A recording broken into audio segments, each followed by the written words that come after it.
Good morning, my dear students. Today we are going to discuss on breast cancer, and this discussion is mainly on the clinical aspect of the disease and what you should know to continue on your board work and also to get through your short case or the long case. As for any topics, here also few things that we consider as nice to know. So one is the mortality related to breast cancer is declining since 1990. So it's 1990 and today 5 years survival of breast cancer is 90% and 135.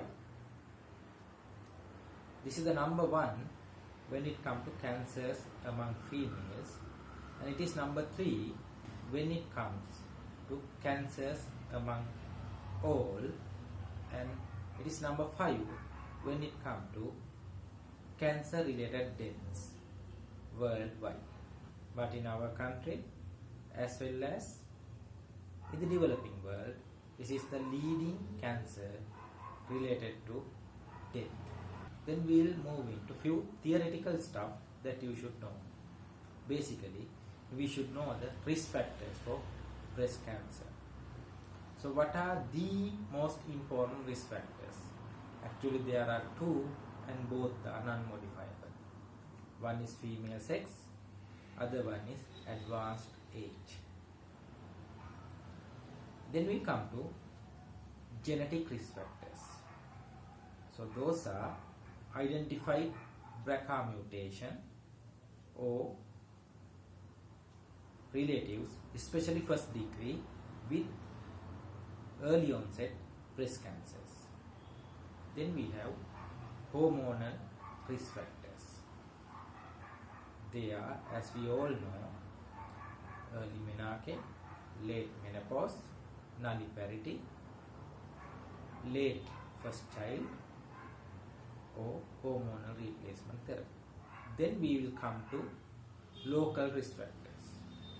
Those are lack of breastfeeding, history of chest radiation, history of certain benign breast diseases, and high breast density. Then we move into dietary risk factors. Those are alcohol consumption, both active and passive smoking, high saturated fat intake, and low fiber intake. After the risk factors, we should know on the types. In other words, what are the types of breast cancer? So one classification is based on the invasiveness. So we have 2 types, non-invasive and invasive breast cancers.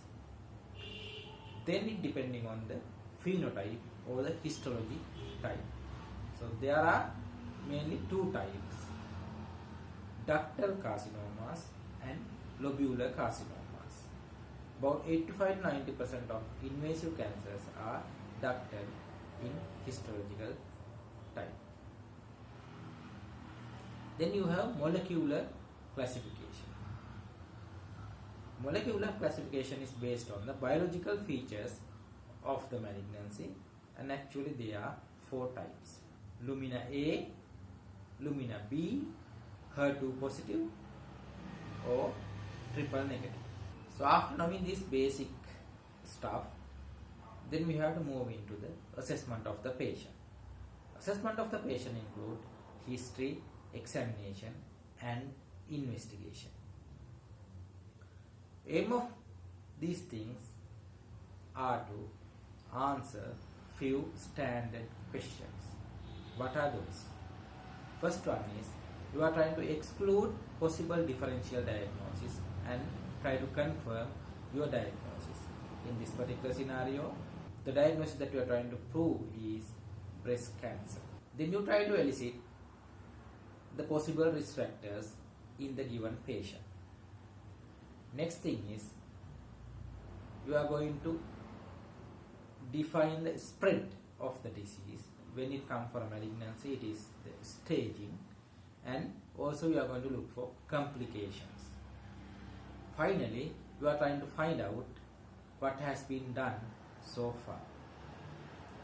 So your aim of history examination and also in your investigation is to answer these 4 standard questions, and finally you also try to assess the fitness of the patient by assessing the patient for overall health status in your different components of the history taking. So we will be having a different video on what are you going to do in history taking and examination. When it comes to investigation, your bare minimal is, after clinical assessment, to do the imaging and to do the histological assessment. For imaging, after 35 years, you have to do both mammogram and ultrasound. If patient is younger than 35 years, your mammogram is going to give little information, and most of the time ultrasound will complete the imaging component. But in difficult rare cases, you might have to go for MRI scanning. When it comes to histological assessment, the standard is core biopsy, as it will give you the information on hormonal receptor status, but depending on the situation or due to lack of facilities, some institutions may use fine needle aspiration cytology. Apart from this minimal requirement, you might have to go for special investigation to assess the metastatic spread of the disease. But in breast cancer, it is not something that is routinely advised. Usually we assess for metastatic disease only if it is clinically indicated or if the stage of the disease above T3N1, or in certain situations when patient is having positive lymph nodes. Even in that case, what is required is full blood count,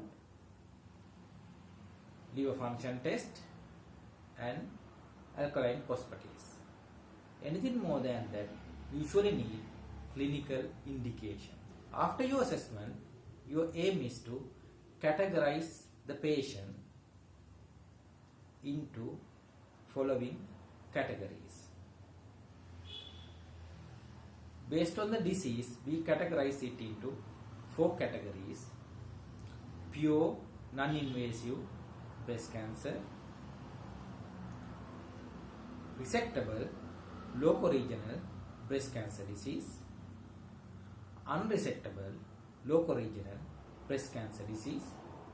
The difference between number 2 and number 3 is number 2 include T3N1 and anything below that, excluding pure non-invasive disease. Number 3, or non-resectable locoregional disease, is anything above T3N1 in the absence of metastatic disease or recurrence. Number 4 is metastatic disease or recurrent disease. Based on the patient and other factors, we again can classify them into either operable patients or inoperable patients due to other medical aspects of the patient, or you may divide them into resectable or unresectable patients, primarily due to the spread of the disease, and not in this case but in other malignancies based on the involvement of important structures. And you again can classify the given scenario based on the treatment. So in this particular scenario, either patient will need curative treatment or may need palliative treatment. But if you go into the general principle, based on the treatment also, you can categorize patient into 4 categories. That is, patient who do not need any treatment, patient who need only the follow-up, the patient who need curative treatment, patient who need only palliation. So it is important to know these basics because you can apply these basics to any given case. Another important point you can learn here is any severe disease, including malignancy, assessment actually include 4 components. So those 4 components are: you assess the severity of the disease, you assess the symptom burden on the patient due to the disease, and then you assess the comorbid profile of the patient, and you assess the functional status of the patient. So it is very important to assess a patient with any severe disease according to these 4 components. So I hope I have given you few important basic principles which you can apply in many instances other than breast cancer patients. So after you come to this point where you have finished your assessment and you have assessed the patient in line with 4 components, that is severity of the disease, symptom burden, comorbid profile, and the functional status of the patient, and you also have assessed the disease whether it's pure non-invasive, resectable loco-regional, unresectable loco-regional, or metastatic or recurrent disease, and you also have decided whether you are going for curative treatment or palliative treatment in this given scenario. From this point, we are going to concentrate on resectable loco-regional disease and unresectable loco-regional disease, and where we are going to treat the patient with intention of cure. The rest of the scenarios are unlikely to be given in exams for medical students. Anyway, we will be discussing those aspects in a different video. So from patient categorization, you have resectable loco-regional disease, that is T3N1 disease and below that, and you have unresectable loco-regional disease, that is anything above T3N1 excluding metastatic disease or recurrent disease. So what is important is, what are the lines that you have to think when you are deciding on the management. It is very important to remember these aspects of management. So what you must remember is, all patients with malignancy need distress counseling, and if indicated, you have to consider genetic counseling in these patients. And as we all know, chemotherapy is going to affect the fertility of the patient. So most of these patients will need fertility counseling.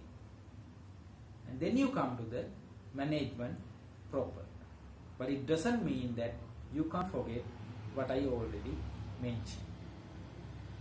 So proper management is based on the discussion which are usually held through multidisciplinary discussions, where you get all relevant specialists to discuss the given patient.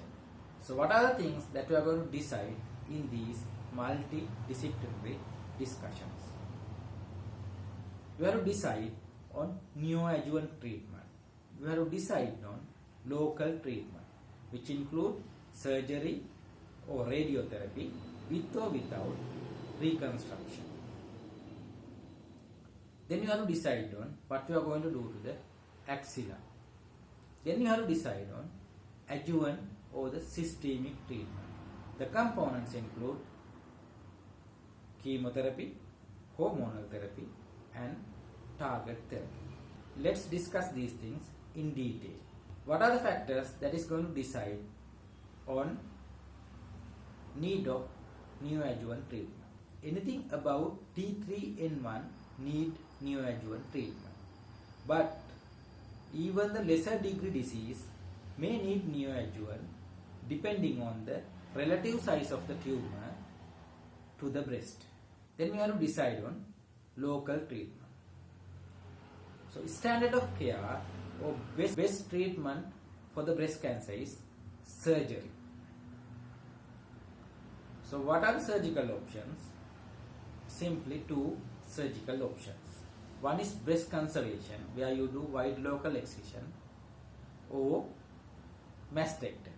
So every mastectomy patient need to be considered for breast reconstruction, and If patient is undergoing breast conservation, if the removal mass is less than 20% of the breast, you may be able to close it primarily. Anything between 20% to 40% need oncoplastic surgical procedures, which are usually volume displacements. Anything above that usually need breast reconstruction.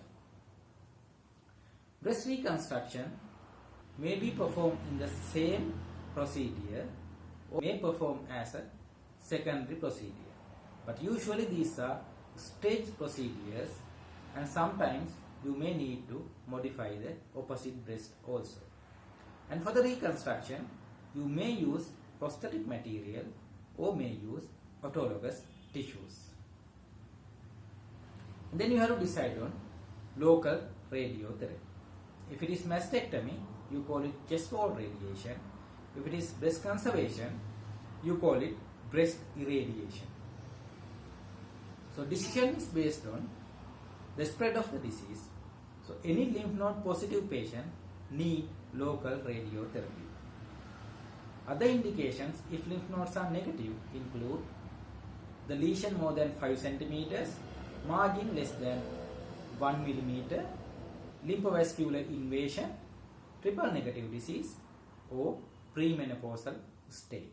At medical student levels, you may even remember as all breast conservation patients need local radiotherapy. Then we have to decide on what are we going to do for axilla. It depends on your clinical assessment and image. If you found any lymph node, you have to do the histological assessment. It may be fine needle aspiration cytology or core biopsy. If they are positive, you have to go ahead with axillary lymph node dissection.